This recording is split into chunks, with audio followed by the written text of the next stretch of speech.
Alright, what's up everyone? It's been quite some time since I've posted a non-playthrough video on my channel, but we've got a big announcement today. Kuro 2 has just been announced, and it's slated for a 2022 release. So originally I predicted this game would come out in 2023, mainly because I was hoping, maybe the West would catch up with Reverie and then they would release this game, which would be completely fine. At least they would be able to catch up. But with this coming out in 2022, that would mean the West would be even behind even more games before they even get Reverie.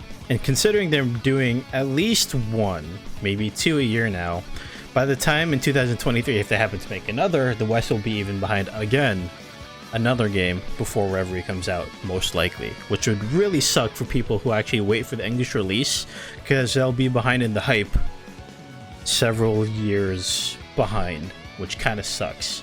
But it doesn't really matter too much for me because I import the games. But, kind of sucks for the people who actually have to wait for the localizations to come in. And at this rate, when we'll actually get Kuro 1 and 2 in the West, it'll probably be at least like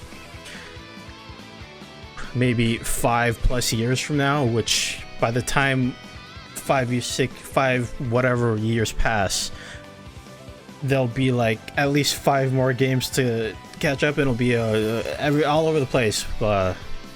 It's gonna be kind of a mess. Now onto the announcement side of things, let's go over some of the details that were presented at this announcement. So they gave us a couple screenshots. I'll go over those later. We could probably take a gander. So Falcom has announced Legend of Heroes Kuro no Kiseki 2 Crimson SiN for PlayStation 5 and PlayStation 4.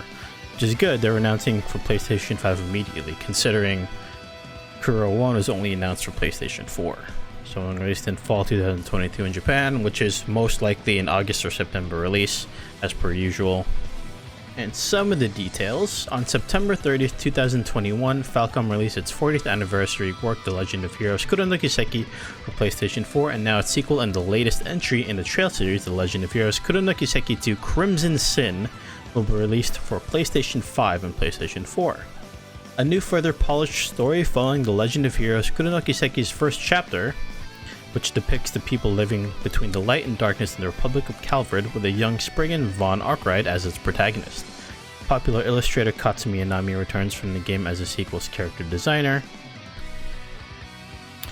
The sequel inherits and polishes the strong points of the first game, such as its unique battle system that seamlessly transitions from field battles to command battles, an LGC alignment system in which players' log, gray, and chaos stats fluctuate according to their actions to achieve a more comfortable and exhilarating game system.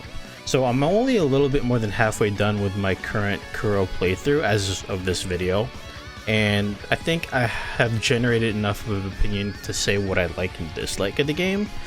And as far as the combat goes, the action style part of the combat, it serves its purpose, right? It's very bare bones, but it serves its purpose. It's meant to get you through random encounters as quickly as possible, and the turn-based side of things is if you want to do it, right? But I really do hope they can kind of expand on the action side of things a little bit more, as opposed to just pressing 3 different buttons the entire time. That'd be really cool. I'm pretty sure that would attract a lot more people. And additionally, The Legend of Heroes Kuro no Kiseki 2 Crimson SiN includes numerous unique content, such as a wealth of side content that utilizes its Calvard setting. Please look forward to The Legend of Heroes Kuro no Kiseki 2 Crimson SiN, the latest entry in the Trail series, which has been further upgraded as a new chapter in the story of the Republic. S-1209. After the threat of the Mafia organization Armada was gone, the Republic of Calvard regained its former peace. But one day, in a corner of Edith City, a bizarre incident occurs in which CID, Central Intelligence Department Special Operations Squad, was found slaughtered. The Calvard Police and Bracer Guild began investigating the matter, but sensing that a new time of chaos may come, underground factions may also start making moves. Meanwhile, Spriggan von Arkwright also begins his investigation, kickstarted by a visit from an unexpected someone. Who is the culprit behind the massacre? Why did they do it? And what will happen to Agnes, who is searching for the 8th Genesis, the last legacy of her great-grandfather?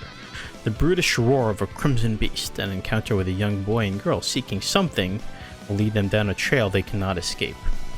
Considering Kuro 1, well, I can't actually say too much since I'm not really done with my playthrough, but since it's more or less mostly a introductory to Calvard, you know, kind of get you familiar with the whole entire place, I'm hoping it takes a kind of Trails to Azure kind of approach to the game where it just gets intense.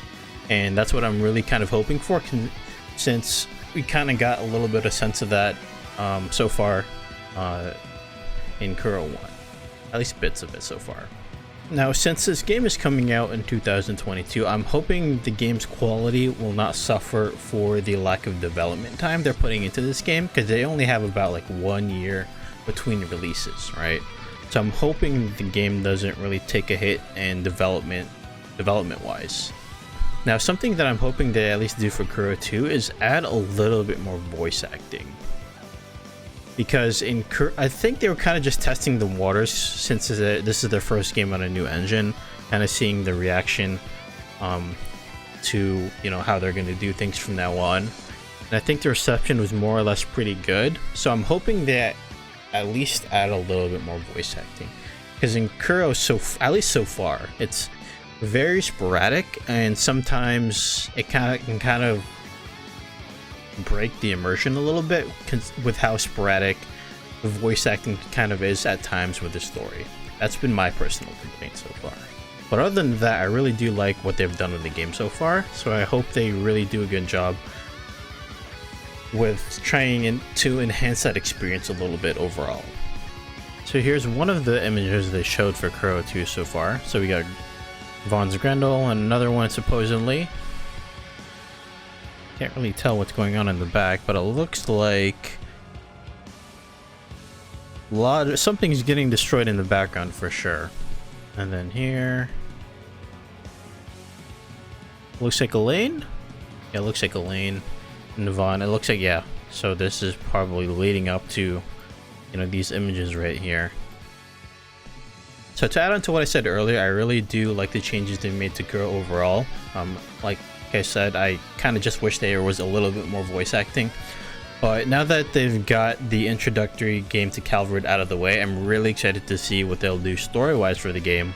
And hopefully get into the more meat of things in the overall plot of the series. So that's it for this video. Thank you guys so much for watching. Do you guys have any sort of first thoughts on Kuro 2 so far? Have you played Kuro 1? Are you still waiting to play Kuro 1? Are you waiting for the rest of your release? I'd love to know your guys' thoughts on that. So I am still posting my Kuro playthrough on my channel, so if you're interested in checking out Kuro 1, I may drop a link down in the description. Links to all my social media will be down in the description, so if you're interested in checking that out. So I'm not sure when I'll post another non-Kuro playthrough video on my channel. Probably not until they release some more info on Kuro 2, Crimson Sin, which I'm hoping by that time they release more info, I'll actually be done with my playthrough, so I can give at least some more insight, maybe. But definitely look forward to that when it comes. So thank you guys again so much for watching. See you guys soon.